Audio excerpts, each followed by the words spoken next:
Good evening everyone and welcome to the Fate of the Feed-in Tariff Forum. My name's Todd Housline. I'm the Executive Officer of Sustainable Living Tasmania, an organisation that helps people to live happy, healthy and sustainable lives. I'd like to thank just a few people who helped organise this event tonight at pretty short notice. So Jack has been fantastic, Michael who's videoing it, and also Avery who's buzzing around making everything happen. So thanks to those. Thanks you also to the Tasmanian Climate Action Council who funded for the flights for Craig Memory, one of the expert speakers that we have speaking tonight. So it's fantastic to have that support from the Tasmanian Climate Action Council for this event. And thank you to you all for coming along tonight. It's a cornerstone of democracy and sustainability both, that people participate in public discourse and have an input into how our policies are made. So I commend you for coming along and being part of tonight. So we're here to discuss the fate of the feed-in tariff, which is the rate that owners of photovoltaic solar panels or small wind turbines or microhydro or other distributed generation are paid for the excess energy that they export to the grid. Currently in Tasmania it's a 1-to-1 ratio with how much you pay for energy you import from the grid. So for most of you be on Tariff 31 at home, you pay 27.785 cents per kilowatt hour, and the current rate that people with rooftop solar panels are paid is that same figure. But with Aurora set to be disbanded at the end of this year, there's no certainty around what the feed-in tariff will be or what the transitional arrangements will be. So the government has recently released an issues paper covering all of the topics that they think are important to look at in determining how the feed-in tariff should be set and how the transitional arrangements should take place. That issues paper is open for comment until next Friday, so Friday the 7th of June. And we would encourage you to make a submission to that paper, even if it's only brief. All submissions are valuable, and we hope that the information that we provide here tonight is useful in that process. So we have 3 speakers tonight. They'll present for a bit under an hour in total, and then we'll open up to the floor for both questions as well as comments. So our first speaker is Jack Gilding. Jack is an advocate for community-owned renewable energy. He was the Executive Officer of Hepburn Wind, which was Australia's first community-owned large-scale wind project. So he's got a lot of great experience in the area, and he's really been championing the cause of having a feed-in tariff in Tasmania that continues to encourage people to take up the solar power. Please welcome Jack.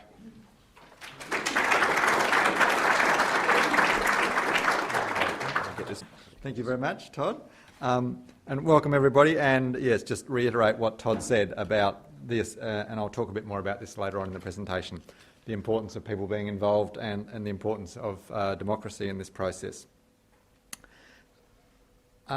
My job, firstly, is to give you a bit of a brief overview of why we're where we are, why we're discussing this, and put it into context.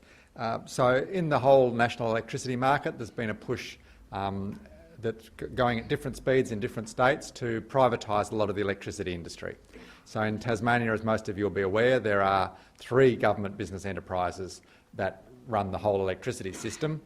So in the old days, good or bad, however you regard them, there was the hydro. Now you've got 3 government business entities, Hydro Tasmania generating the power, Transcend transmitting it, and Aurora distributing it and selling it. And the government has decided that as its first move towards the privatisation, they will privatise the retailing part of that. What that requires them to do is to split Aurora into 2 bits, the bit that sells you the electricity and the bit that manages the poles and wires and reads your meters and so forth. And what they're planning to... And they're not actually going to set up something. What they're doing for the retailing, they are putting out to tender the customers. So everybody in Tasmania who's a small customer of Aurora will be divided into one of 2 groups and offered for sale to the existing retailers. And the government hopes, obviously, that they're going to make quite a lot of money by selling you to the retailers. And the government wants to maximise the revenue that they get from that sale. And so that's one of the drivers of this process. And it's also important to understand that because the feed-in tariff to a lot of people in the government is seen not as a fantastic opportunity or as an example of the public getting involved and generating electricity. They see it as basically a nuisance, because if you come from the mindset of the only way to generate electricity is in big power plants and all the consumers just buy it, and they're a captive audience, if you like, then people like yourselves who generate your own electricity are seen as an inconvenience at best. So this process has been driven very much from within Treasury, and I say that because a lot of our discussions, for example, trying to get information out of Aurora and from other people, everything goes back to Treasury, but when you try and talk to Treasury, it's very hard to get information out of them. There is also an agenda coming from the national electricity market in relation to COAG, the Council of Australian Governments, agreements about winding back what are perceived to be subsidies. And certainly in some other states there have been quite substantial subsidies for solar. So as part of that process, for the last, since November last year or earlier, people in Tasmania have been saying, well, if you're going to sell off Aurora, what's happening about the feed-in tariff? So the Climate Action Council took the running on this and wrote a submission to the government and said, you need to consider this. These are the reasons why it's good to have a good feed-in tariff policy. And that was sent to Treasury, and I think it's fair to say, Chris, not a fairly resounding silence was the response to that. In March this year, the government put out a market and regulatory framework paper which said how they were going to run the privatisation, that they were going to divide the customers into two groups. They'd previously been talking about three. Divide the customers into two groups, sell them off, and this is how they were going to deal with the fact that Aurora was currently sponsoring a football team, and this is how they were going to deal with pay-as-you-go meters, and this is how they're going to deal with all this stuff. Absolutely nothing about feed-in tariffs. So a bunch of us got together and put out a background paper and got people to write submissions. So there were 8 different, very respectable organisations that wrote in submissions and said, you have to address the issue of feed-in tariffs as part of the privatisation of the Aurora customers. So then the government put out a response to the consultation, and I love this quote because it's straight out of Yes Minister. The government will make a policy announcement once the matter has been considered in further detail. So that's kind of like 5 months after they were alerted to the fact that it was an issue that they had to deal with, and that they had actually passed legislation already for the retailing, the sale of the retailing.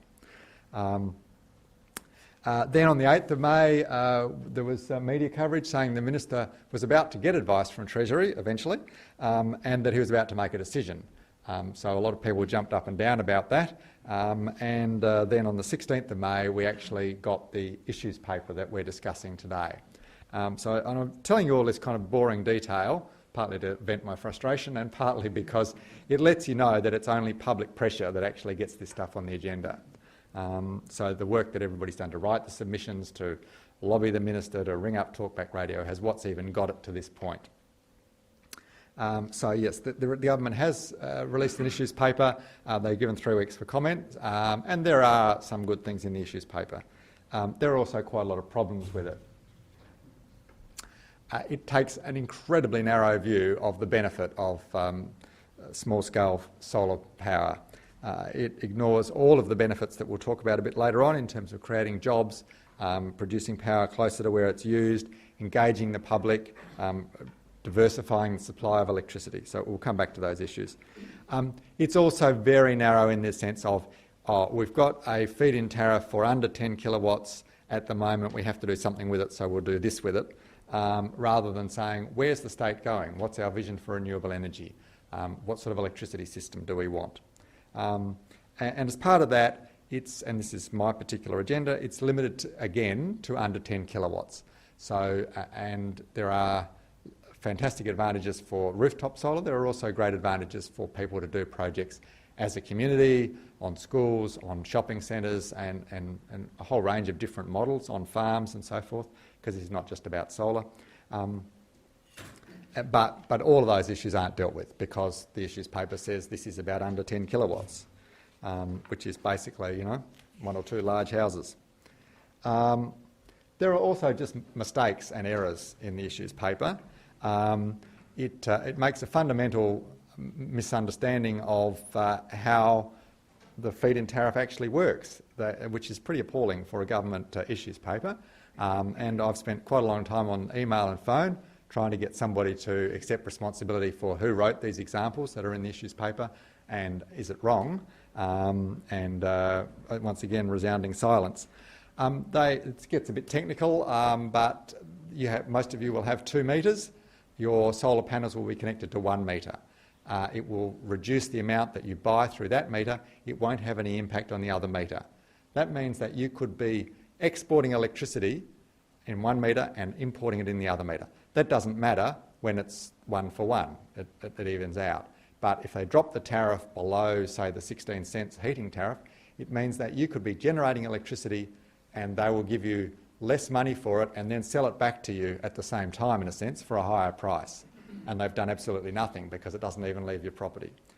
So there's a physical problem of how the solar feed-in tariff works, and there's a problem that the government issues paper doesn't understand physically how that works, and as a result they've produced an example in there of what it would cost, how it would change, how much you would get, which is just wrong. The other thing is that it makes a claim about $10 million is what the feed-in tariff would cost next year if it was maintained at a 1-for-1 basis. Again, I've spent a lot of time on the phone to Aurora and to emails to Treasury and speaking to ministerial advisors saying, where does this 10 million figure come from? Minister's advisor says it comes from Aurora. I ring up Aurora. They say, oh, that's not our figure, that's the Treasury figure. So I send an email to Treasury. I say, where does this figure come from? Oh, no response. So we've used the data that Aurora provided and we've analysed that, and as far as we can work out, if you make the worst assumptions about what the electricity that you feed back is worth, that it's only worth 7 cents and it's worth a lot more to the system to that. The net cost of the feed-in tariff is about, next year, would be about $5.3 million. Now that's in an Aurora turnover of $1,492 million, and we're arguing about $5 million. I think any sensible accountant would say, we'll pay the $5 million, everybody's already doing it, they were given an understanding, and it's only going to cost us, whatever that is, Craig's mathematical genius, 5 million out of out of 1.5 billion, sorry? 0.25% of their turnover. And as we'll say, as we'll demonstrate, there are a whole bunch of issues. So it really oughtn't to be on the agenda. There's no reason why it is exorbitantly expensive to continue that, but the minister likes to bandy this figure around and say it's unsustainable and it's a cross-subsidy and so forth. So they're kind of, and there's also an issue that, I don't know if either of the Watsons are here tonight, are they? Bob or Steve? Yep, thank you. Really great the feedback we're getting from people who really understand these issues and have pulled apart the government's figures and analysed them and are showing up the mistakes in them. And their assumptions about how much of your electricity that you generate you use yourself versus how much is exported are also very badly wrong and affect. And now the thing about all of these problems is that they all seem to go in the one direction, which is that they make it look like not a big deal to drop the feed-in tariff, but very expensive if you keep it. So all of the mistakes they make all go in the same direction of being anti-feed-in tariff. So if they were random errors, that pattern wouldn't exist. On a more positive note of the benefits, and I think most of you are aware of these, so I just want to kind of get them on the agenda really and leave time for people to discuss. But obviously, this is the employment generator. So these are the things that are not regarded in the issues paper in the government's very narrow view of the benefit of the solar industry. So obviously, it creates employment throughout Tasmania. It's in a growth industry, it's in an expanding industry, it's in an industry where Tasmania could be exporting its skills and expertise to the rest of Australia. It diversifies the energy base. At the moment, the government says they're concerned about the fact that hydro has the monopoly on wholesaling, but they don't actually do anything much to encourage either individual people to generate electricity or commercial wind farms or other ways that we could get our energy from a wider range of sources than just the hydro. It generates power close to where it's used, and that's an advantage because it makes the system more robust. It means that there are less poles and wires, and the cost of that transmission and distribution network is a very big part of your electricity bill, and over time generating the electricity locally can reduce that. Tasmania is in a particular situation with renewable energy that it's got, in a sense, a huge battery in the hydro, that we can generate renewable energy from solar and wind and tidal and whatever any time of the day, and that saves hydro letting water out of the dams. They're constrained not by how much capacity they've got, but by how much water they've got. So it is very easy. Anything that you generate, anything that anybody else generates, saves them letting the water out of the dam. And the beauty of that is that they then sell that to the mainland. And they sell it, obviously, being smart business people, when the price is highest. So that's a very big net benefit to Tasmania, that all of the renewable energy that is generated enables Tasmania to export more renewable energy to the mainland at the times when the prices are best. The government likes to talk about Tasmania's clean, green reputation, but to me it feels a lot like they're trading on the existing assets. They're not really building up the assets, and certainly in the renewable energy area they're not. So that they're not doing the sort of things that they could be doing to really encourage diversification of renewable energy, promoting Tasmania's skills in that area. The other beauty of the whole process of people putting solar panels on their roofs and being engaged in this, as we've seen from the level of comment that we've got back from people, is people become very educated about energy. If you want a more efficient energy system, if you want a better energy system, then people understanding what it takes to produce energy and how you use it and when you use it, that's a fantastic spin-off of people being able to, of people getting involved in generating their own electricity, rather than it being this anonymous thing that comes out of the wall and 3 months later you get a bill and you go, oh my God. People are now thinking about how much electricity they use, what they're getting paid for it, what they're paying for it. And it enables people to take direct action to address climate change, and it's interesting to see the motivation of people who've invested in Hepburn Wind when I was involved in that, and the motivation of people in solar panels. So there's that real groundswell of people feeling that this is something concrete that they can do about climate change, and once again that's not being recognised in government policy. So what happens next? As Todd's mentioned, submissions are due by next Friday. There is some material on our website already from when we did the first round of submissions for the previous paper that didn't mention feed-in tariffs at all, but we will be updating that in the next few days and putting it on our website. So we will do as much as we can to make all these arguments to Treasury. They will come up with a recommendation. On track record, we're not all that comfortable with them really understanding the issues and coming up with a good result. Ultimately, this has to go to Parliament. If there's not new legislation passed that sets the requirement for, well, put it the other way, new legislation is required for the new retailers that come in from the 1st of January to tell them what to do about feed-in tariffs, and that decision has to be made in Parliament ultimately, and so that's another avenue for your voice to be heard. So in the short term it's about getting those submissions in, getting the technical facts, refuting some of the errors, but in the longer term it's about making your voice heard. So the guiding principles of what we're looking for. Firstly, there's the equity issue for people who've already invested.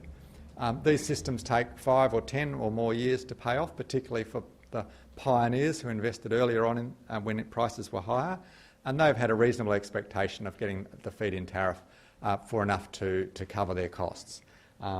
So it's important that people are treated fairly in that respect. There is also the fate of the solar industry. Obviously this level, and Ben and John will talk later about the effect on the industry, but there's a sad history in other states of flip-flops on government policy that go from too generous to not generous enough, and the solar industry trying to cope with that. To support an industry you need to have continuity, you need to have certainty about what's happening, and you need to have a policy that makes sense to people to go on investing in solar. And the other thing that we want, obviously, is a feed-in tariff, and there are other things the government can do as well to support distributed renewable energy. So I think that's it. So that's solarcitizens.org.au/Tas is the website where we're putting up the material to support the campaign. There's my email address and phone number.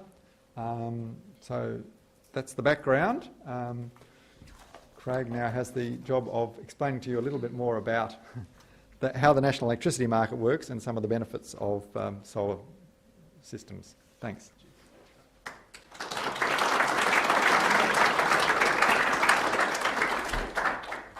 I work with the ATA. The ATA has been around for about 32 years now, 33 years. And ATA is really a grassroots sustainability-based organisation with about 5,500 members across Australia, quite a few in Tassie, there might be a few in the room. And we're a not-for-profit. And the work that my team does is focused on consumer advocacy in the national energy market. We're particularly focused on using demand-side participation measures such as demand-side generation in a way that delivers benefits to all consumers, not just consumers who have the benefit of being able to afford and participate directly, but also other consumers who pay for energy. And we take particular consideration of different classes of consumer in that. Now, I won't get bogged down in the whole consumer side of the detail of the national energy rules and the national energy law and all the different instruments there, but to make this one first point on this. So the national energy law has this overarching objective, which is written up just here. It's nice and short and simple and elegant, and this objective is supposed to be the measure by which all the national energy rules are developed. And it basically says, the key words are the ones in red really, that the way the energy market and the frameworks and everything needs to be developed is with the long-term interest of consumers in mind. And I think that's a really important approach when you look at feed-in tariffs. Now, ATA's approach and ATA's view is that feed-in tariffs should be socially cost neutral. That is, that they shouldn't require a cross-subsidy from other consumers. There was once a time when premium feed-in tariffs were a good idea. They stimulated some industry. They weren't well managed by government, arguably, and that's resulted in some really bad cost blowouts, particularly in places like New South Wales. Now, luckily, the cost of solar has come down so much, we don't need premium feed-in tariffs now, we just need something that's fair. So our particular concern in that regard is that there's no cross-subsidy by any other consumers, particularly low-income consumers and vulnerable consumers, for people with solar or other types of renewable energy. Flip side to that, though, is that we think that the feed-in tariffs should be calculated fairly, so there's also minimal cross-subsidy going the other way. That is, that people who have invested in solar should be receiving benefits that reflect the benefits that they're bringing to the actual networks and the system, and likewise the cost should be based on that as well. In that regard, I think these points here sum up what our general principles are. There shouldn't be a cross-subsidy. It should be based on the net impact and across consumers. And that's not the impact on the retail businesses, not the impact on networks, and really, very particularly, not the impact on centralised generators who tend to object to feed-in tariffs and solar on the basis that it hits their profit margins. The energy market revolves around financial and energy flows through all of these institutions, and the buck stops with consumers. Along the way, all of these other businesses have their own vested interests, but we tend to come back to the view that, well, it's what consumers who pay for energy experience that's important, and that's in keeping with that objective. So, as Todd mentioned before, feed-in tariffs can apply to lots of different energy sources. Generally, solar is the most popular one, and the one around which the design of feed-in tariffs tends to be based. It tends to be based on the profile of solar generation, around the size of solar systems and so on. But a lot of these other resources, such as wind and hydro, are subject to the same feed-in tariffs and so get swept up in the same cost structures. Doesn't seem to be an issue at this stage because overwhelmingly so many investments are in solar PV, but it's worth bearing in mind that what decisions are made for feed-in tariffs for solar will affect other small-scale generators as well. So this is where I'm going to spend a bit of time talking about how a feed-in tariff is calculated.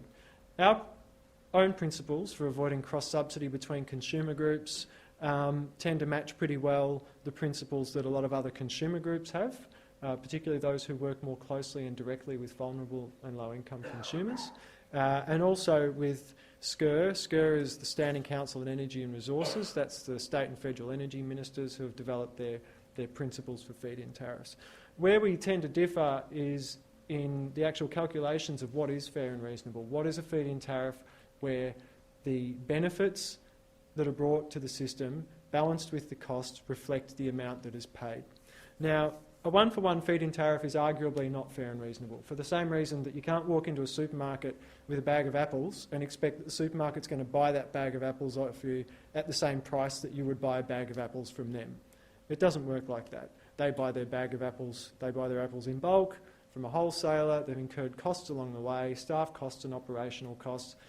It's a very loose comparison, but the energy market works similarly. You've got different stages of actually delivering the energy to you, and so it's not cost reflective to assume that the energy that you put back in is going to be worth the same as what you pay to take it back out. However, there's a whole lot of aspects to the value of what you do put in that needs to be taken into account, and that often in calculating feed-in tariffs they're not. So they're different also for different states and different parts of Australia. I've customised this presentation a bit for Tasmania, but not so much that it makes it more confusing than it needs to be. One value is the cost of, or the value of carbon abatement. Tasmania's already got pretty clean energy, so relative to other states, the carbon abatement cost for Tasmania for solar PV is quite low. However, there's another consideration there that cuts across all of this, and I'll get to it. Tasmania generously provides this umbilical cord to the mainland called Basslink, which allows energy to go backwards and forwards between the mainland, Victoria mainly, and here. And Victoria happens to have the most carbon-intensive energy of any state in Australia, by a long way, by virtue of all the wonderful coal that we burn. So any energy that's generated here in Tasmania that's exported to Victoria actually doesn't have a low carbon value, it has a high carbon value. Arguably that could be considered as well. The main focus tends to be around the second point here, wholesale energy value. Now there's a lot of different ways that this can be worked out. Some, I would argue, are completely wrong, like taking the average wholesale value across the time of day. Because that's not reflective usually of what the value of solar energy is at the time that it's generated. That relates, how wholesale value is treated in Tasmania, I think is actually a lot more, for the purpose of calculating a feed-in tariff, is a lot more complex than in other states. In other states, we don't have the benefit of energy storage, so we have to assume that the energy is used at the time that it's generated somewhere in the grid, and make our calculations based on that. That means it's a simple calculation. It also means, I would argue, that the wholesale value of energy fed from solar feed-in tariffs in Tasmania is higher, possibly, than on the mainland. And the reason for this is, as Jack mentioned before, when you generate solar energy in Tassie, it's actually avoiding somewhere hydropower being drawn out of a usually storage-based hydropower system. That hydropower storage is then drawn on when dispatched on the basis of price, either because there's demand in Tasmania or because there's demand in Victoria. And the third side to that triangle is that that can also offset demand being brought in from Victoria at that time that it's generated. So I would argue that calculating the wholesale benefit in Tasmania for the feed-in tariff isn't as simple as taking Tasmanian regional wholesale price on the national energy market. I would argue that it's a case of probably taking the maximum daily price or another interval in Tassie, comparing it with the maximum Victorian price on a given day, probably taking the higher of the two. That might mean that whereas the average wholesale price on the mainland over the course of a year might sit somewhere between 6 and 8 cents, just hypothetically, it should put another couple of cents per kilowatt hour on the value of energy in Tassie. Now, It's a really complex modelling exercise, and I haven't attempted that one yet. The value could be higher, and probably is, but I'd say it would certainly make a big difference. And it's certainly something that in our submission to the issues paper, we'll be highlighting the need to calculate that in a way that reflects Tasmania's unique situation. Now, another confusing aspect of solar is, or considering the benefit of solar, is the merit order effect. I'm going to come back to describing this in some detail soon, but basically what the merit order effect is, it's the flip side of the wholesale value. And a good example of where this occurs is in South Australia, where having wholesale on the market, having solar on the market has actually depressed the wholesale energy price, and I'll explain why shortly. Now, another key investment, or another key benefit, and one that's not actually such a big benefit in Tasmania, is the deferral or avoidance of investment in new networks. New networks, poles and wires, transformers, substations are built to meet peak demand capacity. Peak demand capacity in Tassie probably usually occurs on winter evenings, and there's not a lot of sunshine then. So that's really what drives that demand. It's very fair to say, I think, that there is very minimal benefit in terms of avoiding network infrastructure for solar in Tasmania. Having said that, other types of generation sources, such as hydro and wind, probably do offer that benefit. However, as I said, they're relatively marginal as far as feed-in tariffs are concerned in terms of uptake. Now, irrespective of that, there is a benefit to the transmission or distribution network, although it really manifests as a benefit to retail or to bills, and that is avoided transmission and distribution losses. So Jack mentioned this before, energy that's generated by solar power systems, really, even if you don't use it in the home, if it's exported, it's probably not going to go any further than somewhere up the road into a neighbour's house. In doing so, it avoids probably 5 or 10% of the energy that a generator, such as a hydro station, would lose in transmission being lost. So another way of describing that is that energy is lost as heat when it's transmitted from the generation source through the transmission and distribution networks to where it's used, and energy that's generated locally avoids those losses. That's a very clear and distinct and measurable value that's a benefit for solar, and one that should be taken into account whenever a feed-in tariff is calculated. And it hasn't always been. At least one of the mainland governments said, oh, it's difficult to measure it and estimate it, so we'll exclude it altogether, which is a pretty sloppy rationale, really, because nothing in the energy market is easy to estimate, and if we took that approach to everything, I don't know, we'd all be paying either nothing or $1,000 a kilowatt hour for energy. I won't labour the sixth point, or the seventh, I should say, which is flow on market and consumer benefits, but as Jack mentioned, people who install solar become more aware of how they use energy, they become more energy literate and more aware of how they can improve theirs and others' energy use as well. And those have clear financial benefits, however, they're difficult to measure. So I mentioned the merit order effect. Now, this description I'm about to give you comes with a big caveat. Tasmania is undergoing a pretty large amount of reform at the moment in the energy market. There's a lot of elements to that which I won't go into. Some have been touched on already. One that is still in some flux, I think, is how the wholesale market is going to work, particularly in regard to retail settlements in the wholesale market. Retail side of the Tasmanian energy market will be regulated by the Australian Energy Regulator, because Tasmania, as of July 1 last year, came under the National Energy Customer Framework, which means that the national rules apply. However, the wholesale market will still be regulated locally. Somewhere in between there's arrangements that will be put in place for the settlement of retailers. Some here might know a bit more about this than me. I'm kind of spread across quite a few states, so I don't have the opportunity to get into as much detail with each one.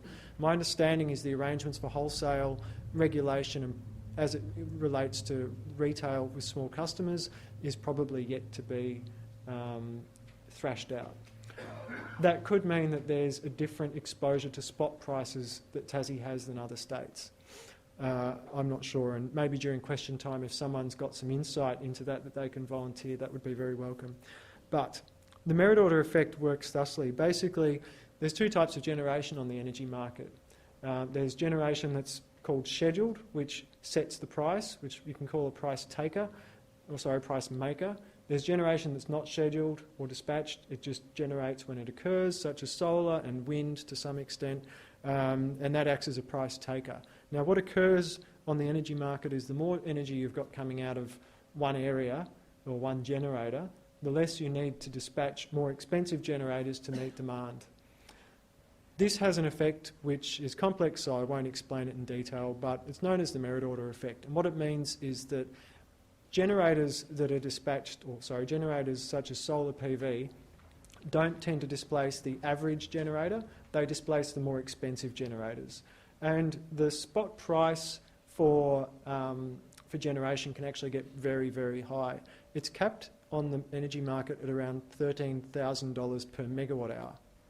It doesn't often hit that price, but that's the floor, that's the ceiling price that on a really, really high demand day, when there's a significant failure somewhere in the energy market of transmission infrastructure, or if it's a heat wave, the energy price can go that high. That's about $13 a kilowatt hour. People aren't residential consumers aren't exposed to that because the energy that you pay for is averaged out and levelised, and someone else is taking on the risk of that volatility for you. However, what happens over time is that reduction of higher cost generation flows through to reduction in bills for all consumers. So the key point of the merit order effect is that it's hard to measure, but it's a very big benefit that is brought out by solar that is passed through to other consumers, and it's not actually generally applied in Australia to calculating feed-in tariffs. We argue that it should be.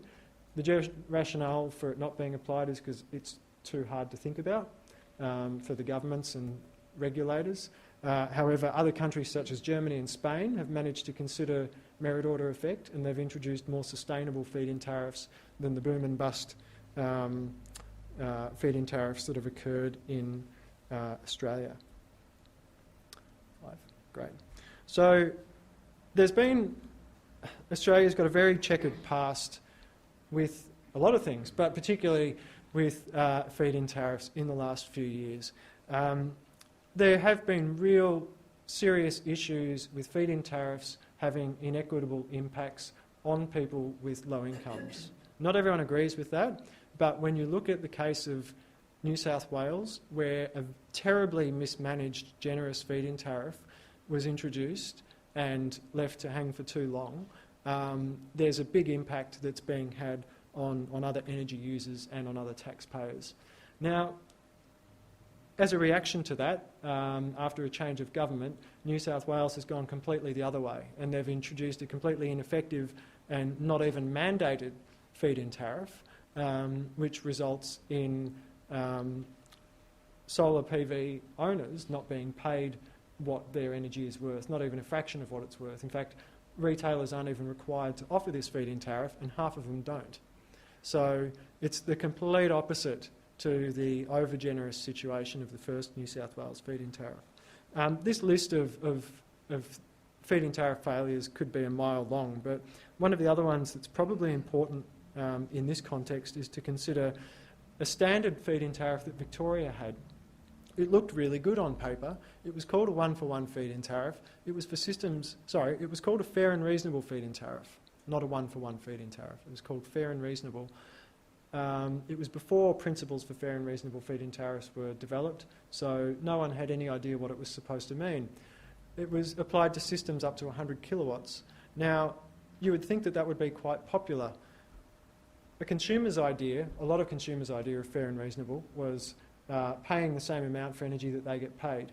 The retailers who were offering the feed-in tariff, their idea of fair and reasonable was considering that they buy energy in bulk for, say, 4 or 5 cents a kilowatt hour, they only wanted to pay 1 or 2 cents a kilowatt hour in some cases because it fit in with the value for them and their systems. Clearly that doesn't work. There needs to be some guidance. Now, I think that the principles that guide a fair and reasonable feed-in tariff now, at a high level, are actually pretty fair and reasonable. However, as I said, the real issue is around how they're calculated. The other issue, of course, is, and as Jack referred to before, booms and busts. I mean, yeah, it's had a chaotic effect in terms of the industry. It's meant that during a boom, you've had cowboys and a large sudden growth in the industry, and consumers being sold things that are either substandard or being left when the bust occurs with a warranty that's useless because someone's gone bankrupt and they're not around to honour it anymore. I support Jack's points about the industry, but my greater concern is with the impact on consumers, not just the consumers who have been, say, left out of solar PV and the ones who might be concerned about cross-subsidy, but those also who have purchased during a time of boom or during one of these during a time when PV has been very cheap and available, and have ended up regretting it because they've been left with a non-performing system or something that's been installed in the shade because the installer told them, no, you'll be right. The upfront incentive with the renewable energy target means that it doesn't matter if it's installed in the shade, you don't have to generate because you get all your money up front anyway. Years on, they've got a system that's not performing. Governments have really got to be held largely responsible for this. They haven't intervened when they've been needed, and they have intervened too much when they haven't been. And then when the time's come that it's created a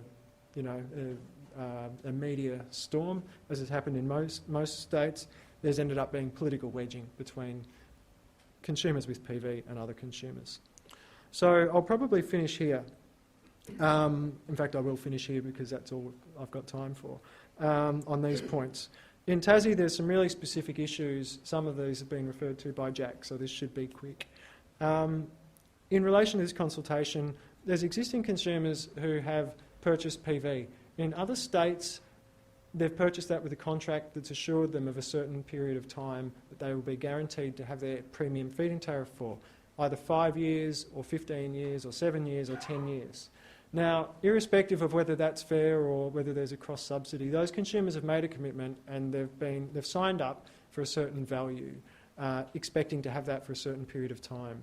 Now, if there are no grandfathering provisions in place that mean that today's consumers with PVs aren't protected for some period of time for their investment, they'll be very heavily impacted. Now, I believe that the proposal that's put forward in the issues paper is about 3 years as a grandfathering for all systems from June 1.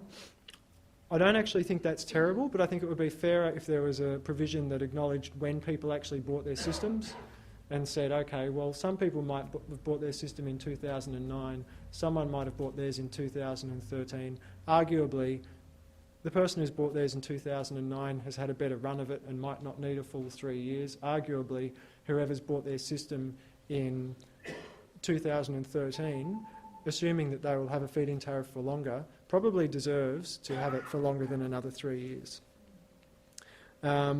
The other issue, completely separate, is how do you calculate the energy values for new systems after January 1, fair and reasonable feed-in tariff.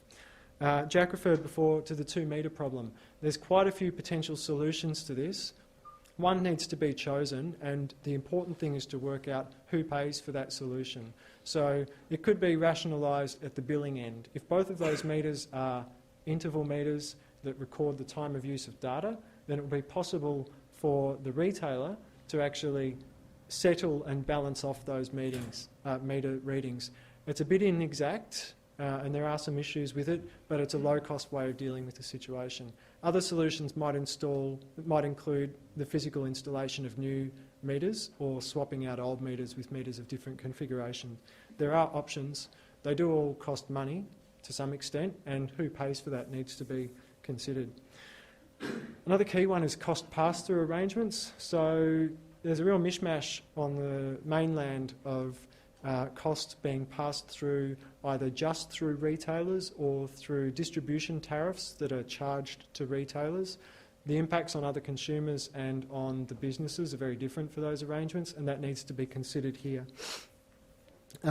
As has been mentioned by Todd and by Jack, the retail operations in Tassie are being sold off, and to be honest, it's fair to say that the cleaner the slate is for those retailers, or the clearer the outcome of the next few years is for them, the better value the government will get for selling off the retailers. I'll leave it up to you to decide whether that's a good thing or not.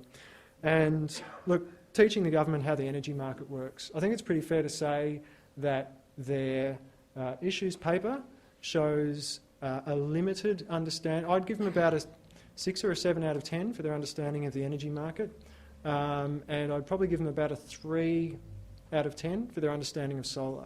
Now, given that that's the issues paper that's being presented to a lot of people, most of whom won't know any better, it's really disappointing to read some of those mistakes. Jack's referred to a few of them. There are some really, I would call, ridiculous claims made in there about, for example, the relative impact and non-impact of on carbon emissions. There are some whole points that are ignored, such as interregional trading of energy, and it suggests to me that any submissions to the issues paper that highlight some of these issues and provide them a better understanding of how energy markets work would probably be quite useful. Is that all we've got time for? I imagine so. Okay, great. Thanks.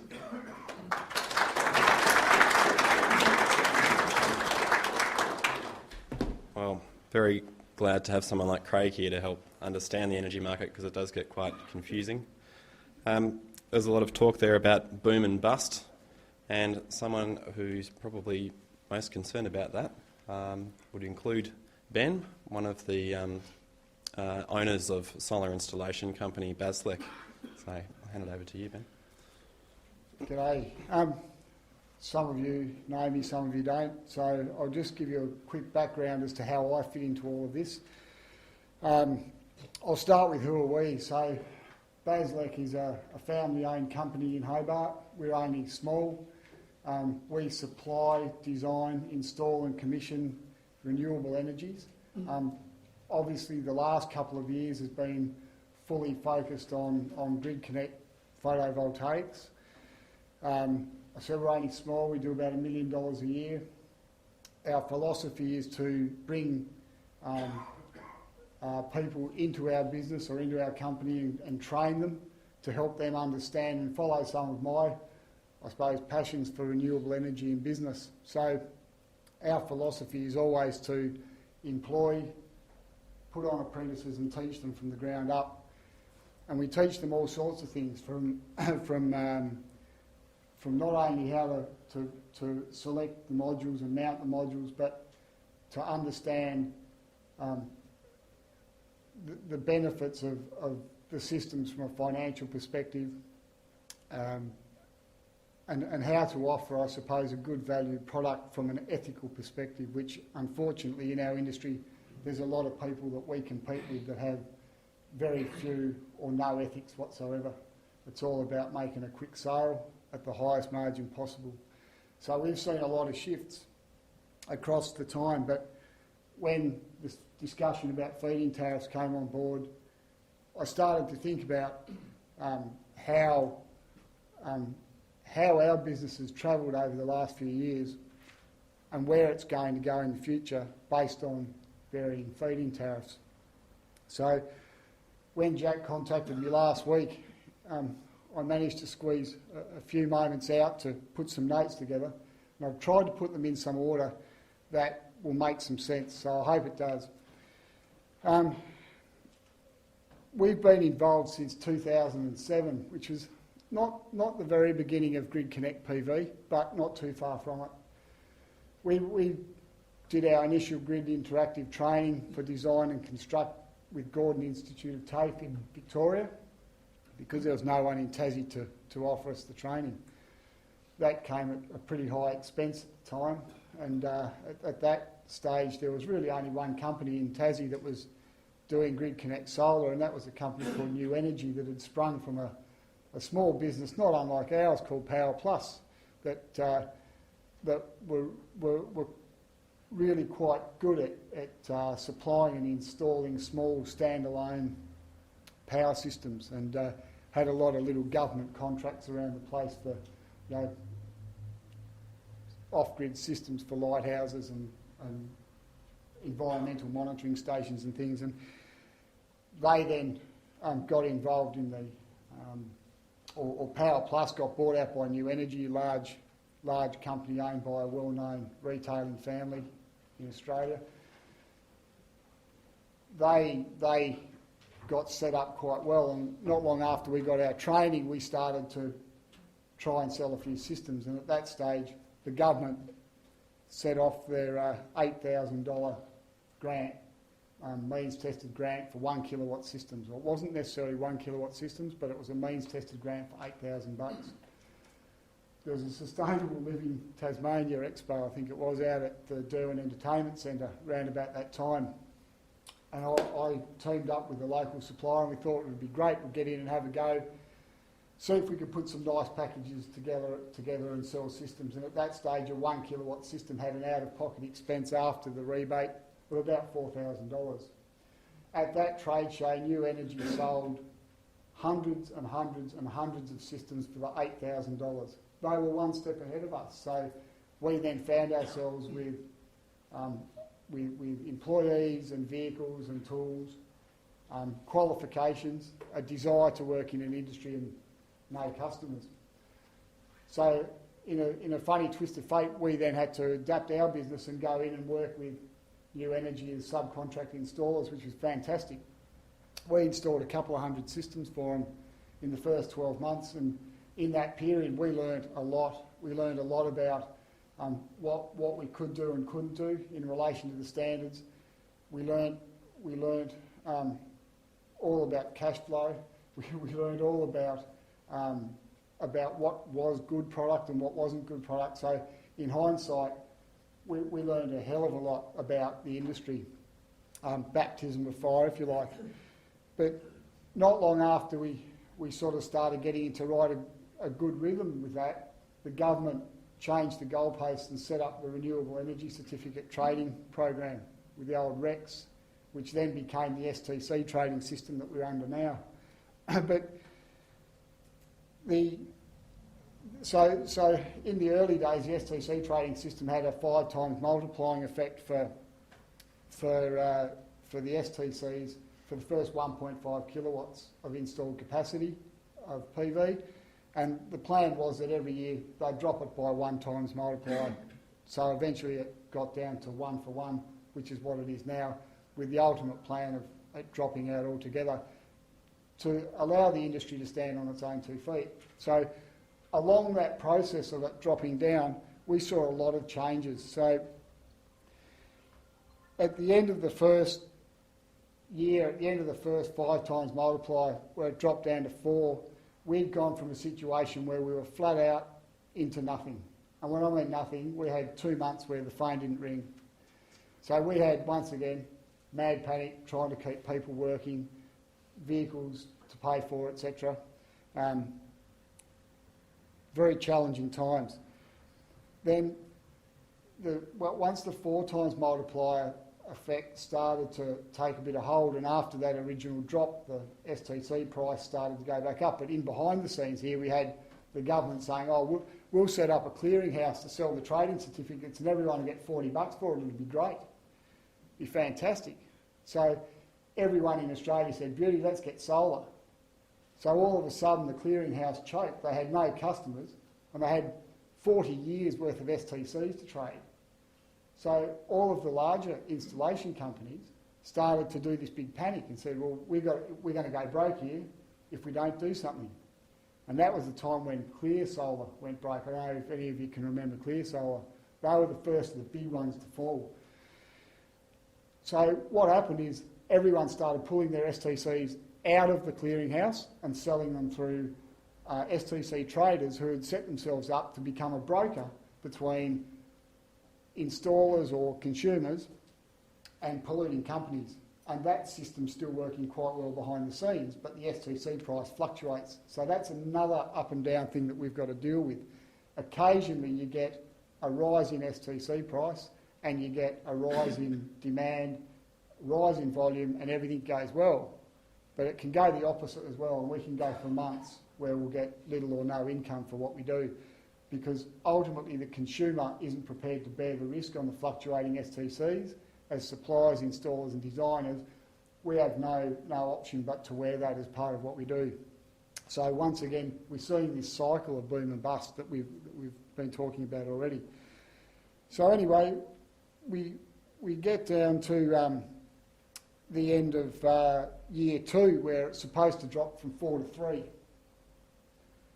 The federal minister at the time said, no, there's still too many people putting solar in around the place. What are we going to do? Let's drop it from 4 to 2. So all of a sudden, we had a 3-month period where we were just ballistic. We were doing too many systems in a day. Well, I felt we were, to be confident that the quality of our installations was holding up. Lucky for us, the systems we had in place behind the scenes carried us through, and we didn't have any issues in relation to defective installations and so forth that some of our competitors do even still today. Then as the process went further along and it dropped down again, or was supposed to drop down, they dropped it down 6 months early. So we found ourselves again in this situation where we just had so much work, we didn't know how to handle it, we're having logistic issues, we're having time frame issues with our customers, and we just found ourselves, have found ourselves the whole time with this boom and bust cycle. So towards the end of last year, we were averaging about 5 kilowatt installations a week. Now that's not bad going for a little company like ours. To give you an idea, at that stage, the out-of-pocket expense for a 5 kilowatt system was around about $10,700 for the systems we were selling. Good quality, middle of the road product. It's fantastic. Like, we were happy. We were at the first time in 5 years, I felt that I had enough confidence in the renewable energy industry, particularly solar, to start making some further investments. We set about finding yet another first-year apprentice to come on board with us. We ordered a brand new truck to get it all set up just for solar so that we could become more efficient to deal with the falling retail price. As the retail price contracts, we need to adapt and change to ensure that we can still operate in the industry that we want to the quality that we want to, but we don't have the margins that we do or did. You know, right back in the early days, you know, a 5 kilowatt system, well, the first 3 kilowatt system I sold was $25,000. We were paying well in excess of $800 for a 190 watt module. To give you an idea now, a 190 watt module I can land for $150, including GST. So as those prices have fallen, so have our margins. The other thing that's happened is there's been a lot of competitors come in. But all that aside, the take-up was really good. So we were getting some real stability in what we were doing, which was fantastic. So we set about putting into place long-term objectives for our company, and everything was going great. A few weeks ago, I took delivery of our new truck. It was fantastic. I drove it down the Midlands Highway from Launceston, parked it in my driveway and thought, wow, we're really doing something here. Go inside with my wife, open a bottle of wine, we sit down and watch the 7:30 report. My life fell apart there for 3 weeks. The Monday morning following Bryan Green's 2 minutes of fame, I lost $100,000 in sales. I had $60,000 of sales where our clients said, we are not going to do anything until there's some security for the feed-in tariff. So after a couple of weeks of scrambling and trying to keep the blokes working and getting everything going again, bringing people that were still confident to go forward, bringing their jobs forward and the logistics associated with that, some of the heat went away from the situation and we started to see a bit more action on the phone, a few more quotes, things starting to happen again. If I take you back a couple of minutes into my conversation or discussion, you would have heard me say that just before Christmas we could do a kilowatt system for $10,750. Today, for me to move a system, I've got to sell it for $7,000. Now in that, I've got $1,000 of margin that I've got to pay my truck, my labour for my guys, so the storage, freight of all the panels and things, so it's been quite challenging to adapt. I can still see a future and I can still see a way forward. But the interesting thing is, while we're still going okay and we've got people that are confident to invest in systems through our business because of our experience and our knowledge and our desire to do quality work, there's people out there that are going to really suffer, because there's people out there that are just selling systems on price alone, and we've seen it time and time and time again, these companies eventually fold. In the last 2 years in Australia, 175 solar companies have folded. Now that's no small amount of companies anywhere, 175. There's a fair bet that people in this room have bought systems off people who are no longer there. There's no warranty and no support. So what we need to do as an industry is getting back to the feed-in tariff, is firstly I think we need to do some education. You see, there's some real problems. Firstly, as we all know, we have net feed-in tariff in Tasmania, net metering. Some of our competitors, people that sell systems and people that are working in the industry and integrating themselves with the consumers every day, do not understand how net metering works. They are selling systems and they do not know. There's people in government who do not know how net metering works. There's unfortunately people who have systems who do not understand how net metering works. We take the time with our clients to explain how it works, and if ever in doubt, they can give us a ring. But here's the problem. Our mate, Minister Green, says on television that he'll probably drop it to 8 cents. The brown sticky stuff hits the fan, and the media does a massive scramble. So they go straight to Google, feed-in tariff drop, bang.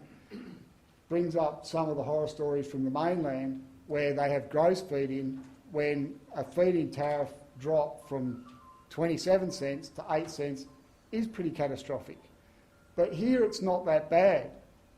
And we need to educate not only ourselves as installers and people that work in the industry every day, but our clients and the general public about net feed-in and how it works. Because if you look at one of our typical 4.8 kilowatt systems that we're selling flat out, the net result of an 8 cent feed-in tariff is only a drop of about $200 a year in energy yield in dollar terms. Okay, that's based on a 70-30 scenario. If we got, like, our demographic might be different to others, but the majority of our clients are semi-retired, retired or about to retire. People that are at home during the day most of the time. As a result of that, the majority of the energy that they generate will go in or offset their 31 tariff draw from the grid, and only about 30% of their energy they generate will spill back into the grid for a feed-in. So if you do all the sums, assuming an 8 cent drop, or a drop to 8 cents, which is worst case scenario, which I don't think it'll get there, I think it'll be a bit more than that, but notwithstanding a power price rise, because you can guarantee that we won't be paying 27.785 cents, and no one in our industry has even thought of this, will go up to probably 30 cents. So the net result for 4.8 is a couple of $100. Net result for 3.2, maybe $130 a year. Now the system cost, as I said before, it's gone from 25 grand for a 3 kilowatt system to 7 for a 4.8 with a 4-year payback period. That's if you want the bottom end of the market. If you want some of our nicer products, it's a bit dearer still, but you're still only looking at a 5-year payback period, which is still good in anyone's terms. Now, there's things that you can do to manage that as well. So the feed-in tariff comes in. The feed-in tariff comes in, drops down to 8 cents, worst case scenario. What do? Don't let them have your energy. There's things, we've already developed an automatic changeover arrangement that'll put your hot water cylinder onto your 31 tariff, which will give you an effective 16 cent feed-in tariff. Put timers on your fridges and freezers so they run during the day, not during the night. Do your vacuuming, dishwasher, washing machine, all that sort of stuff during the day. Don't let them have your energy.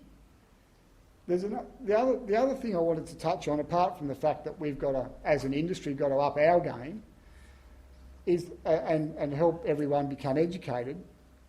But the other thing is we've got to understand, I suppose, that there's a long-term benefit for everyone for solar, and it doesn't have to necessarily be financial. It can be environmental reasons. It can be just a nice feel-good feeling that maybe your bill that you were getting that was big isn't going to be that big. So I still think there's a good future, and I think we've got a long way to go. It's only a very, very young industry in timeline terms. We're still confident enough to keep investing and riding the ups and downs. But really what we need more than anything at all is some direction and some consistency. It's this unknown, not knowing what's going to happen. That's what's hurting my business, and ultimately it's hurting all you as well because you're here tonight. All we need is for our politician mates to stand up and say, this is what we need to do. We're going to lock it in at whatever it might be. If it's 10 cents, it's 10 cents. We can work around that. But if we haven't got some consistency in policy, then this solar coaster, I call it, ups and downs, will continue along its merry way, and that's not good for the consumer, and it's not good for the business owners either. So, bit of a background there, and hopefully I've given you a few things to think about. Thanks very much.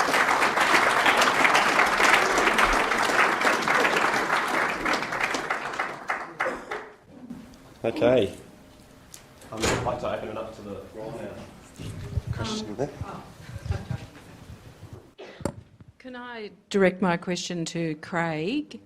Craig, can I ask something about the grandfathering of existing contracts? As someone who just put in a solar system just within the last 12 months and had no idea that this was going to happen, if the grandfathering occurs for between 3 and hopefully longer, would it be on the one-to-one basis that we're paying now? Is that what is being asked for? Yeah, that's the intention. So the issues paper puts forward that, and it does make sense to keep that for consistency. And is it likely to happen? It is. Look, the default position is 3 years from January 1. So unless we've got to remember about these processes is that there's the energy market processes, be they the state-based ones or the national ones, they have a lot of different stakeholders, and you will get industry lobbying to have shorter periods. So it will probably be energy retailers who are looking to buy a slice of the energy retail pie. It could be wholesalers who are concerned about the uptake. It could be energy network businesses, because one thing that's happened in other states has been when there's been an end date set for feed-in tariffs, you get a massive, massive run on purchases up until that time, and then you'll either have months of just a huge amount of systems. I mean, I don't know what the numbers were, but in Queensland, when they announced the end of their feed-in tariff, they had something in the order of, I think, possibly even hundreds of thousands of systems installed after the period that was 3 months before that end in that rush. Like just an enormous number. But they knew that the price was going to go down, but they... Well, the thing is, the difference between there and here is that was with a contract locked in for the premium. So they got the premium for, I don't know, maybe 15 years or whatever it was. That's what you don't have. Yeah, and look, to be honest, my view is that in Tassie, the existing solar market is not huge. When the numbers, as Jack pointed out, the impact on other consumers is not as great as it is in other states. I think there's a very sound basis for arguing for a 5-year period to lock in the payback for those consumers who are investing now. Using...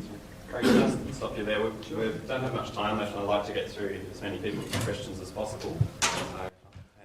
Hi. I've got 3 points that I'd like to make. The first is that our sun hours in Tasmania are a lot different from our mainland counterparts, and our chances of recovering our investment are less. So from that point of view, is it worthwhile actually us getting a premium to cover our losses there from a sun hour point of view? Short answer, 6-year payback, thereabouts at the moment. Yep. Okay, the second point is that we're charged the service charge on top of our kilowatt charges. Should we be selling our power for a lesser kilowatt rate, but also being paid a service charge to cover our costs for our installations, etc., as whatever they charge their service charge for? And the third one is what are the possibility of the solar owners of Tasmania, and I believe that there are about 12,000 of them, becoming a retailer and selling their power to the consumers and combining as a consortium, if you like, or whatever, and becoming a power supplier? How difficult would that be? And then obviously we can sell to non-solar users as well and buy our power wholesale from Aurora like the other retailers would do. I'll quickly respond to your second point, and then Jack might want to respond to the third. So solar power really doesn't generate capacity, it generates energy. So I don't actually think it works economically to have a fixed payment being paid to solar panel owners unless they can guarantee that that energy is available on demand in the same way that the grid can. And that's why there is a fixed charge for the grid. In theory, that's why. There's fixed services, fixed costs that are available. So I don't think it actually works to have a fixed payment to solar owners, and it wouldn't be in their benefit because it would be based on a very watered down amount. It's best based on the energy. Look, Jack, do you want to respond to the community retailer question? Yeah, if I could just, on the connection charge firstly, because it does remind me that there is an issue in Queensland. The Competition Authority is saying solar people should pay extra to connect to the grid. And it's a bizarre argument, but it is important to recognise that in Tasmania people pay a lot more for their connection, their standing charges, and that I think it's important that solar owners understand that they're already paying for the services of the grid.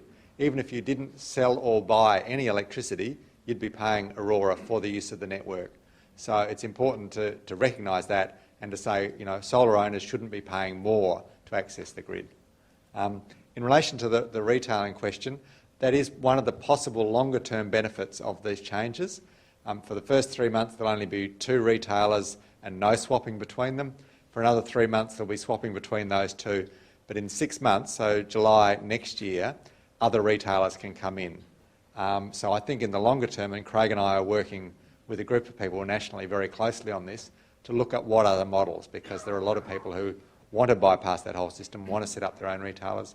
The community groups in Australia have done a lot of work on that already. So in the 2 to 3 year timeline, I think you will actually see the potential for you as a producer of electricity to have more control over who buys your electricity. The story that Ben gave us a little while ago is replicated through the industry, and as a member of the Climate Action Council, we became concerned about this issue because we've been concerned about leadership at all levels of government and the failure of leadership over climate change. And there you see a very stark relationship between the feed-in tariff and an actual industry which is trying to get on its feet, and is having a great deal of trouble doing so. The point I want to make is that I wouldn't blame anyone here tonight to feel like they weren't competent to write a submission to Treasury because it's all so complex, etc. I think that one of the main points to make is that the sums haven't been done in a number of areas. We don't know the size of the solar industry. We don't know how many people it employs, how many electricians it employs and so forth. We don't know its value. Treasury doesn't know its value. I'm sorry, you want to answer that one? Yeah, sorry. Just on that, there's 103 accredited installers in Tasmania. But what I'm trying to say is that the thing to do is to put the ball back into Treasury's court and to put the ask on it to do the sums that haven't been done, and that includes enumerating the carbon abatement cost value, which is, we've talked about it tonight, but how do you actually evaluate that? And Treasury hasn't evaluated it either.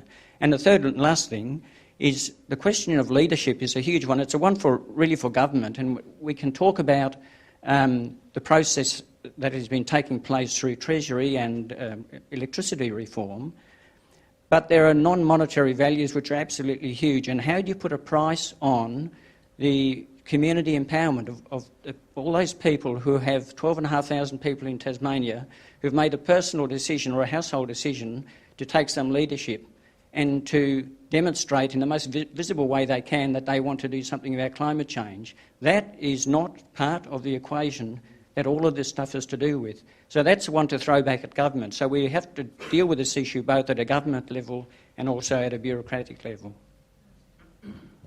Thank you very much, Chris. Chris always makes really great points that I haven't thought of until he says them. Thank you. I hope I'm not the dumbest person here, but I'm going to ask a question which I suspect other people want to ask. Can somebody just tell me the difference between a gross feed-in tariff and a net feed-in tariff? Somebody mentioned it earlier on, but it hasn't really been explained, I don't think.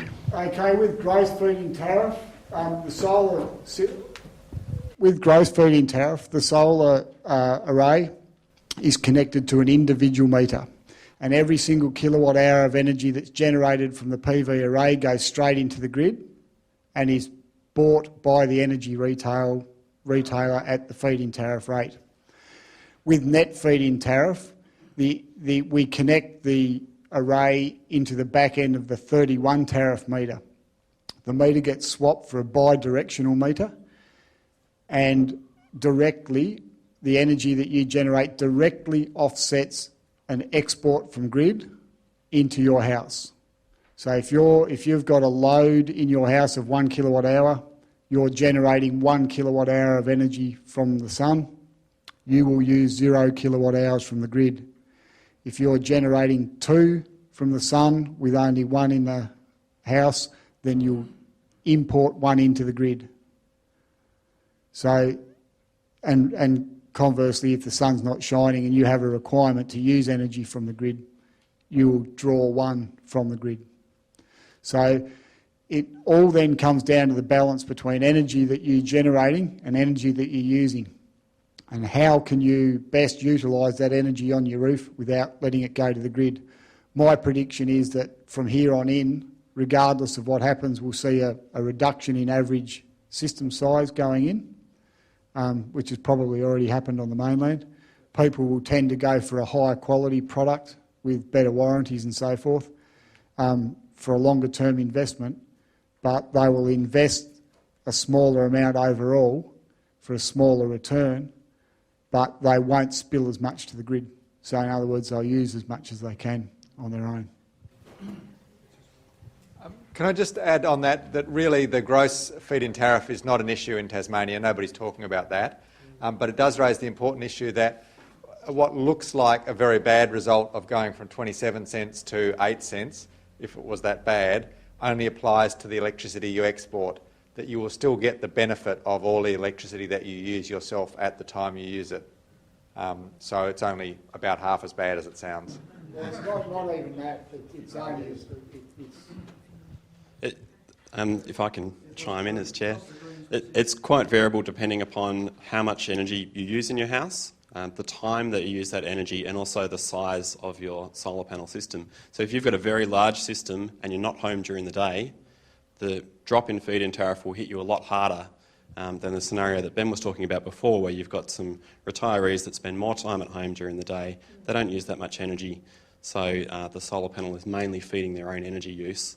They're exporting less to the grid, and therefore the feed-in tariff doesn't really have that much bearing on them. Comment on that. 68% generally of what you produce from your solar systems in the summer half a year, and 32% 32% in winter in daytime. Consider that when you've got a heat pump or electric heating, but preferably a heat pump, and when are you going to use the energy? Now, just looking at Aurora's figures today, going through and ratting out all that rabble they put up, was all wrong. It was 43% on average feeding. We're still not, their figures may still be wrong, but that means that a lot of people feeding at 70%. We've got customer feeding at 95% weekdays, using consistently only 2 kilowatt hours a day off his roof. So, yep. So the best comparison for Tasmania, I think, for solar resource to the mainland is eastern Victoria, and the numbers that we've done looking at the Victorian feed-in tariff, which has basically already gone a similar way to what Tassie's will, suggests that for a home that uses about 70% of their energy on site, the payback time is around 7 or 8 or 9 years. However, for homes that export a large amount of their energy, so they might have a really large solar array or a small load, homes that export 70 or 80% of their energy, they actually might take 15 years or 20 years to pay themselves off. So it's a massive, massive difference that's really dependent on that.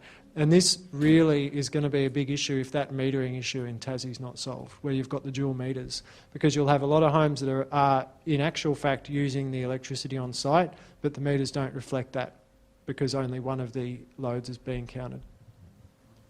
Hi there.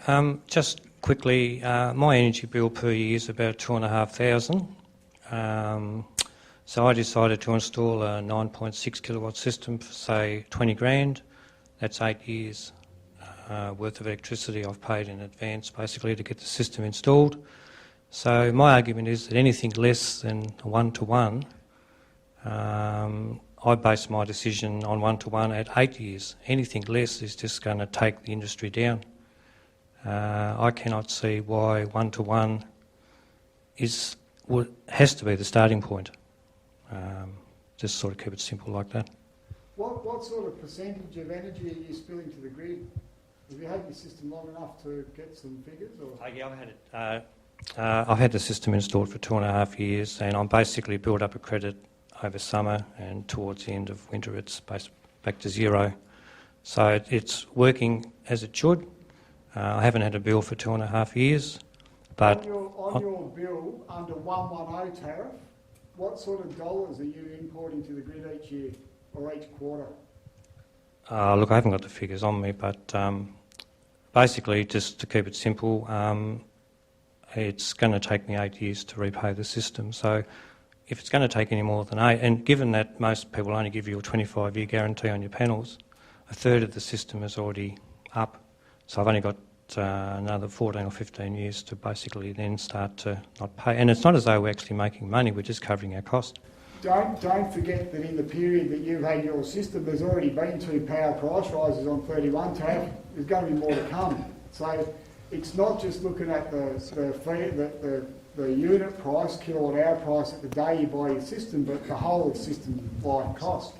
You'll find if you did a proper analysis, your payback period would be more like 6 years? No, 2 years ago, I agree with you, 8 years, I put a 3% CPI model, and 8 years when you report yours, 6 years to buy it now. So 3% CPI, 7% But power price rising is not going up at CPI. It's not, and it won't. It will continue to go up in big steps. Actually, I should point out on that one, current forecasts are that power prices are going to really plateau, and including for Tassie, after the next year or two, probably up by a lot less than CPI. Having said that, the same organisations who did that forecast are the same ones who stuffed up forecasts a few years ago. All the investment that's in the energy market now is based on, so whether their crystal ball is better than yours, I don't know, but it's worth bearing in mind that it's not as predictable as we'd like. Don't keep your off the law for your industry, but I'm just saying that in my system, in my case, it takes 8 years. Thank you. The question over here. Yeah, just to follow on what you were saying before, is there any way that at the home you can have batteries or some system where if you're producing more than you need, it goes into that, and then you can draw from that before you have to start drawing from the grid? Or you can draw from that for your tariff 42? So if you get the latest issue of Renew magazine, which is produced by the Alternative Technology Association. This was a paid advertisement. Yes. Thanks for that question. I'll slip you a check. No, we've actually done a lot of modelling on this recently in two separate lots of projects. There's a lot of interesting developments in this space. Look, now lithium batteries are now actually have passed the point where they're now the cheaper option for things like that than traditional lead-acid batteries, which is a huge development, and they're a lot more versatile in their use. It's still probably 5 to 10, it's at least 10 years off until battery prices will be low enough and energy prices will be high enough to make it worthwhile to do that. And when it's going to be effective is for people who were going to invest in solar anyway to take it that step further. So it won't be completely worthwhile for homes just to go completely off-grid, but for homes who were going to invest in solar to make that extra investment, it probably will get to that point. But are you allowed to do that? You're allowed to. It's technically marginally difficult, depends on inverter standards and a bunch of other stuff, but there's no prohibition to doing that. There are routers now. LEDAP power router is available. Lithium-ion batteries are too expensive at the moment. Actually, no, lithium-ion batteries for that purpose have now got cheaper than lead-acid batteries. So yes, they are too expensive. All battery technology is, but the lithium-ion batteries are the ones that are trending in that direction. Yep. Okay, can I have a quick show of hands? How many more questions do we have here? It looks like we've got quite a lot, but we've also run out of time. So I've got a proposal here. I'd like to allow anyone who really needs to get home and get the dinner for the kids ready or whatever it may be, the opportunity to step out. And for those who would like to stay on and ask more questions to stay in the room and keep going. The second option is that we can go out into the foyer and enjoy some food and some tea and coffee and continue the discussion informally. I think the downside with that option is that you're not all going to be able to hear the three experts speak. So, option one? Option one. Have another 15 minutes. Yep, Is okay. there a prospect of a Q&A on the website? Sorry? Is there a prospect of Q&A on the website? A follow-up after this, Yes. you mean? So, On the Facebook page. yeah, that's not a bad idea. We'll see what we can organise. Okay, so we'll continue for another however long. If you need to go, we perfectly understand. We did say that we would finish at 7:30, so off you go. Now, we've got one here, we've got Mike there, a third one there. Craig, I've just got a quick question for you. Historically, what has competition done on feed-in tariffs on the mainland? Okay. Yep. Not much. Yep. So competition and retail energy are quite strange. So retailers both sell your energy to you and they buy it from you. And they've got different motivations for each, partly because they're vertically integrated with generators in a lot of cases and they're hedged with generators. So they don't necessarily save money just because cheaper energy is being pumped out onto the grid. Sometimes it actually costs them. What this means is generally retailers, with the exception of some boutique retailers, have not offered particularly attractive feed-in tariff rates when they're not compelled to. Having said that, there are some good deals for feed-in tariff rates. The flip side of that is some analysis that we've done recently, or that someone else has done that we've been helping them with, shows that there are retailers who will give you higher feed-in tariff rates, but actually charge you a lot more for consumption as well, meaning that you won't necessarily benefit, especially if you're not exporting a lot. And look, on retail competition generally, Victoria is often held up by the energy market as being the home of effective retail competition because it's completely deregulated. Some recent research by the AMC shows that all the privately owned retailers there have the same profit margins as all the regulated businesses and the other businesses in other states, which suggests that it's not very effective competition. I don't think that competition for feed-in tariffs could even be as good as competition for consumption tariffs.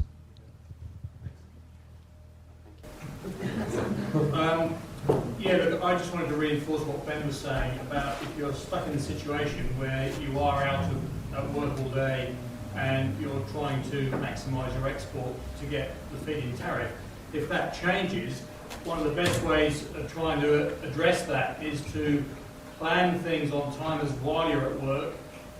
So things like the washing machine, get your washing done during the day so you're using your own power rather than the grid power.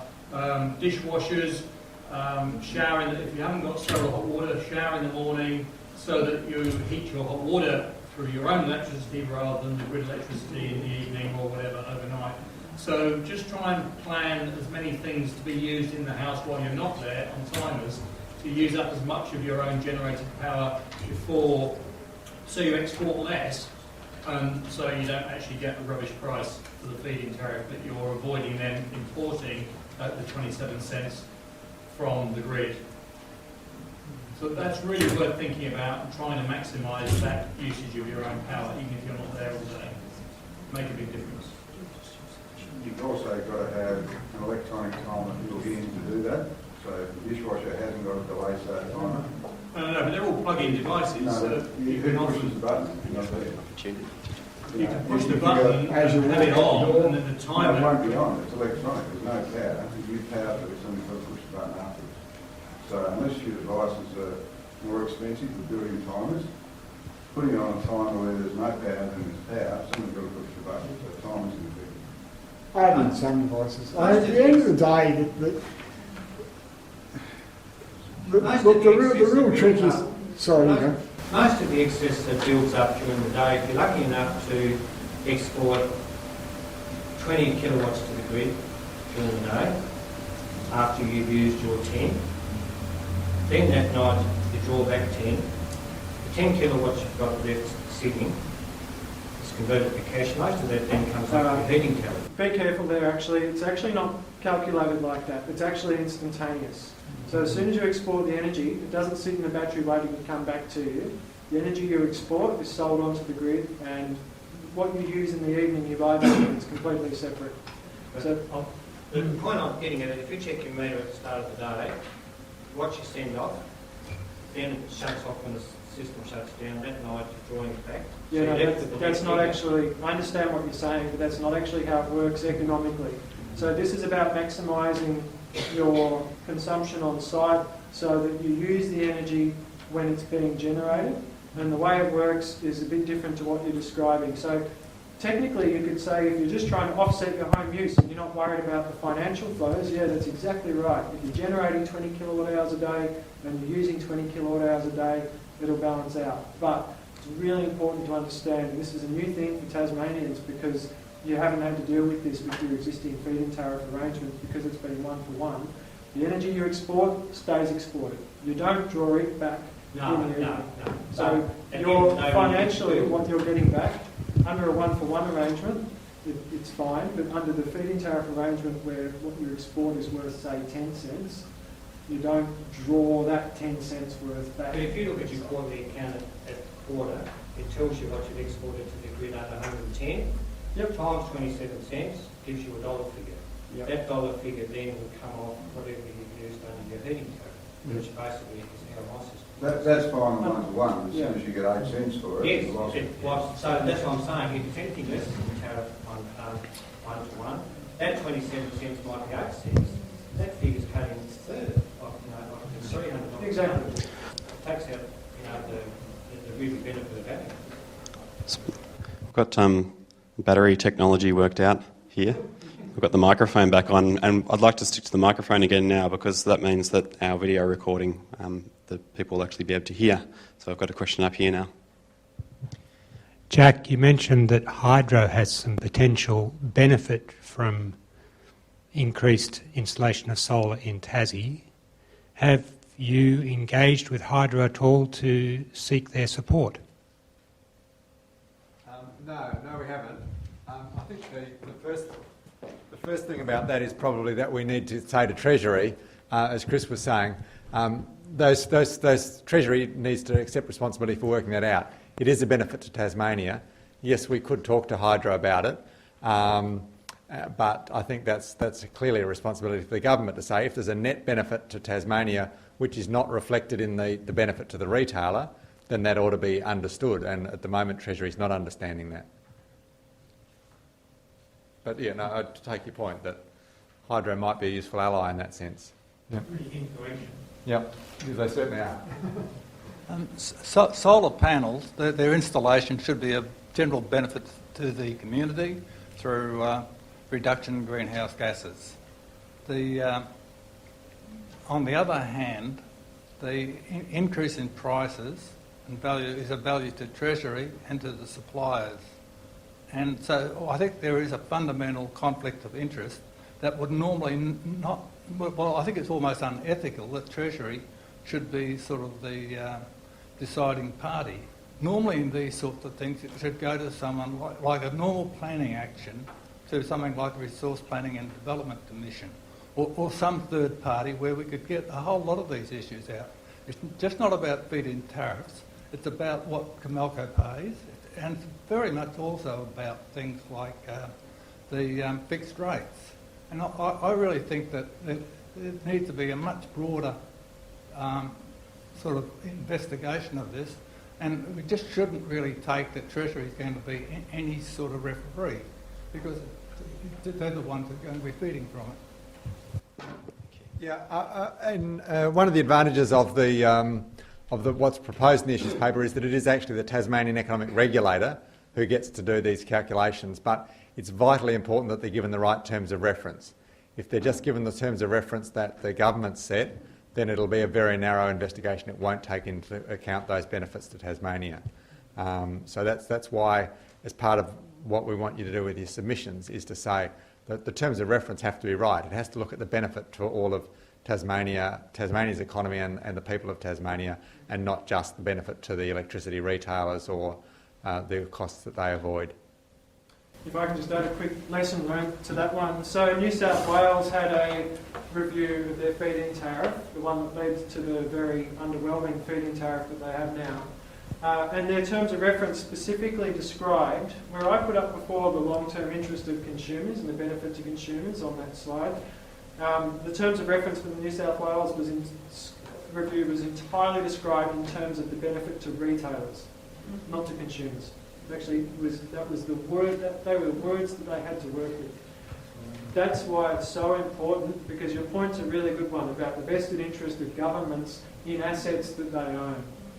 The problem we have across a lot of the energy market is that we've got privately owned assets, and the problem we've got across the rest of it is that we've got publicly owned assets. They each come with their separate issues. The problem with the publicly owned ones is that the owners make the rules. And so when you do have that separation, as Jack mentioned, it's really important. But getting the terms of reference right and embedded are really important as well. And now, before the retailers are sold off, is the best time to do that in Tas. I heard just a little while ago that we need to reschedule our energy usage to make the best benefit. Taking showers during the day is not going to help us, because solar feeds into the light and power circuit. So there's only a very limited opportunity to schedule it and make a benefit. My wife and I are pensioners. We're at home all day, and in the last week I got a net on a 4.5 kilowatt system. Well, it's actually two systems. In total, 4.5 kilowatts. We had a net benefit of $22 a week. If that should drop to 8 cents, that'll drop down to 12. If I were not home, it would only be driving the fridge. $5 a week, perhaps? Now, my second question. Why can't we argue from the point of view of putting the excess energy that we have, parking it onto the grid? I know it's not a battery, but it acts as a battery. Parking it onto the grid, taking it back at night. What is the cost of doing that to the distributor, to the... Yeah, a couple of really excellent points there. The first one, there are things that you can do, but you shouldn't have to do. So, and that leads to your second. So, there are limitations, and people installing batteries because that's the price signal that they're getting is a bit crazy, because we, as you say, already have the huge battery in the hydro. So the regulatory structure should reflect that, and exactly what you say, and I think this will be one of the things we'll talk about first thing tomorrow morning when we start working out the submission to go to Treasury, is that there ought to be some recognition of exactly what you said, that it doesn't cost the system very much for you to export your electricity at one interval and import it at another interval. But that's something that the electricity system is going to have trouble getting its head around, but it's a perfectly sensible solution, and it's a lot better than people having showers in the middle of the day and buying batteries for everybody. Just on your point about the grid being a battery, it's a good point. In Tasmania, there is an element of that, and it's the wholesale energy, as I mentioned before, that's being generated by stored hydro. However, there's different cost components to energy, and one of those is the poles and wires and networks. Almost half of what you pay for on your bill is actually the cost of poles and wires, possibly a bit over half. And that's the bit that you can't really effectively justify getting back, and that's why a one-for-one feed-in tariff doesn't stack up, unfortunately. So there are ways of addressing that aren't done that possibly should be, by having locational pricing and things like that, but you don't get back what you put out to the grid, per se. We're certainly not using much of the network. Go from my place to the next door. Indeed. I'm going to take two more questions. We've got one here and one there, and I think we better call it. Sorry. One of the speakers spoke about the need for political leadership, and I'd remind people here that Tasmania has a very ambitious goal for carbon dioxide reduction emission. So I think I may be wrong, but I believe it's 60%. It's a very large figure, and it seems to me that it would be worth looking for a bit of political leadership from the minister who's responsible for this ambitious goal, and that's Cassie O'Connor. I suggest that it'd be a very useful thing to do for people here to write to Cassie O'Connor and point out the contribution that solar energy makes to reducing carbon dioxide emission. Thank you.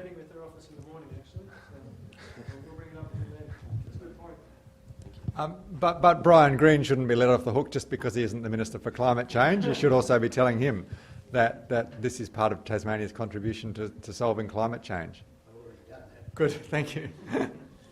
Ben, you made a statement that we might talk to our mates in the government. I don't have any mates in the government, I'm sorry. I don't have any faith in any of them, for a start. We're relying on you people to meet with the Treasury and with the government. Now, if you talk to them, none of them know what they're talking about. None of them understand this. They haven't got a clue. Half of our They industry haven't. Half of our industry. No, have not got a clue. They don't know what you talk. You just will talk that column behind you. You'll do just as well. I don't have any faith at all in them. I don't know how you go about it. I don't know what you're going to do, how you're going to get through to them. As far as I'm concerned, yes, I've got a system in, and I'm very happy with it. Yes, and I can't understand for the life of me why the one-in-one does not continue. I don't accept all this crap that they're putting in. If you look at all the stuff that's coming on the internet now, the feedback, well, people are saying that those that haven't got the systems, and I think through a lot of jealousy, that they are saying that why should they have to pay for what we supply? They reckon that we're getting the best end of the deal, and they say that okay, it's wrong. We're producing it. We've paid our $1, $2, $3, $4, $10, $20, $30,000 for it, and I'm a pensioner. We're both pensioners, and we've had a battle to get that money. And we're hoping to get it back in 6 or 7 years. It'll take longer if it goes on to 8 or 10 cents or whatever. But I just think that we need somebody that like you guys that can somehow get through to people with thick heads that haven't got a clue. And I don't know how you're going to do it. I don't know how you're going to do it. You know, it's and as far as that's all I can say. That trusting you blokes to try and get to talk to that bit more.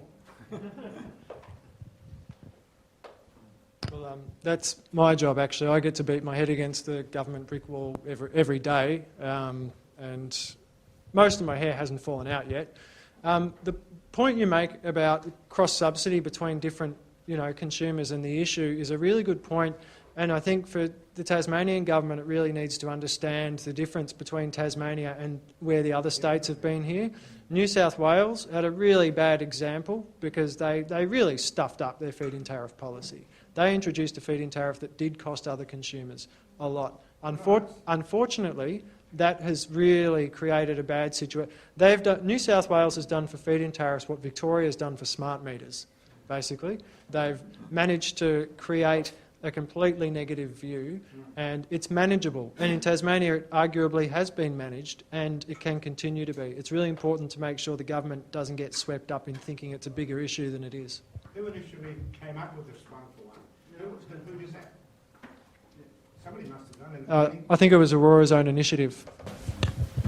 Well, presumably backed by government. Aurora is government. Well, thank you, everyone. I think it's been a fantastic, really impassioned dialogue. We've gotten through quite a lot of issues there, both on the technical front, on the economic front, from the community standpoint, talking about the climate change action and individuals being empowered to take action. So I think we've covered a lot of issues there, and I think it's been a really good event.